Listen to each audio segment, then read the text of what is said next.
नमस्कार, ओम शांति। बहुत बहुत स्वागत और अभिनंदन आप सभी का आज 5 जुलाई 2025 की मुरली चर्चा में। तो आज प्यारे बाबा ने समझाया है कि सच्ची और सदाकाल की सुंदरता का आधार है पवित्रता। बाबा हमें खूबसूरत देवी देवता बनाने के लिए पढ़ा रहे हैं। कितना अद्भुत और स्नेह भरा लक्ष्य है ये। और आज की मुरली में बाबा ने कितनी प्यारी उपमा दी है, खुद को रूहानी शमा मतलब दिव्य ज्योति, और हम बच्चों को परवाना कहा है। जैसे परवाने रोशनी पर कुर्बान होते, वैसे ही हमें बाबा पर फिदा होना है। पर यहाँ फिदा होने का मतलब सिर्फ खिंचाव नहीं है ना? मतलब बाबा जैसे हैं वैसे बाप समान बनना है। ये गहरा समर्पण मांगता है। हाँ बिल्कुल, इस फिदा होने का अर्थ बहुत गहरा है। मतलब बाबा के यथार्थ स्वरूप को, उनकी दिव्यता को जानना और निरंतर उनकी याद में रहना। बाबा बताते हैं कि वो स्वयं बेहद खूबसूरत हैं। क्यों?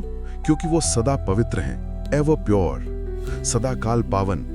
और यही पवित्रता ही तो असली आंतरिक सुंदरता का स्रोत है। आत्मा जब पवित्र होती है तो उसे सतयुग में लक्ष्मी नारायण जैसा सुंदर प्राकृतिक शरीर मिलता है। बाबा की ये पवित्रता ही हमें खींचती है और वैसा बनने की प्रेरणा देती है। सही कहा। सोचिए, आत्मा की यात्रा अपने घर शांति धाम में कितनी पवित्र, कितनी शांत। फिर यहाँ पाठ बजाते हुए सतो प्रधान से धीरे धीरे सतो, रजो और फिर तमो अवस्था में आती है। इससे उसकी चमक कम होती जाती है, सुंदर से साधारण, और फिर कह सकते हैं श्याम बन जाती है। बाबा इसी गिरावट से हमें ऊपर उठाने, फिर से पावन हसीन बनाने के लिए ही तो इस धरा पर आए हैं। ये बाबा का कितना बड़ा उपकार और प्यार है। दुनिया की शारीरिक सुंदरता तो एक जन्म की है, मिट जाने वाली चीज है।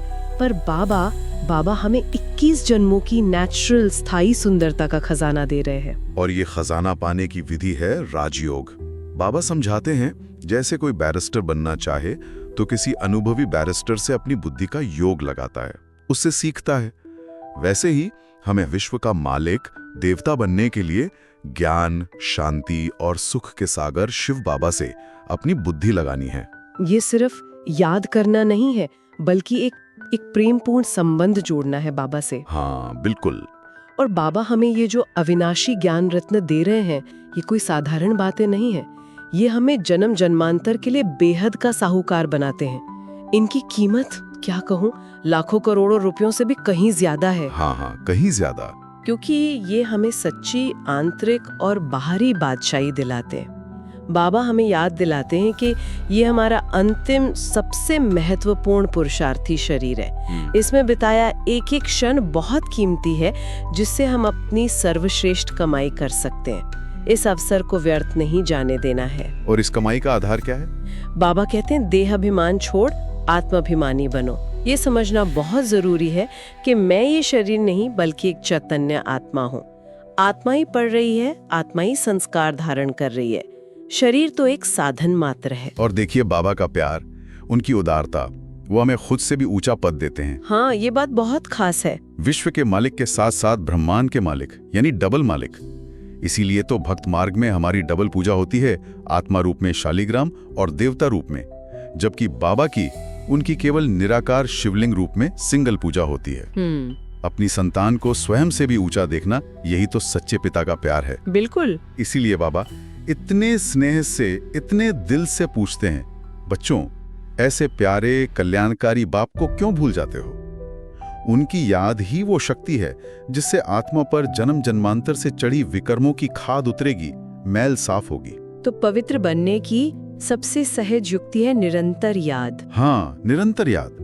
बाबा मीठेपन से कहते हैं, बच्चे बस इस एक अंतिम जन्म मेरे खातिर अपने कल्याण के लिए पवित्र बनो। काम विकार को महाशत्रु समझ उस पर जीत पहनो।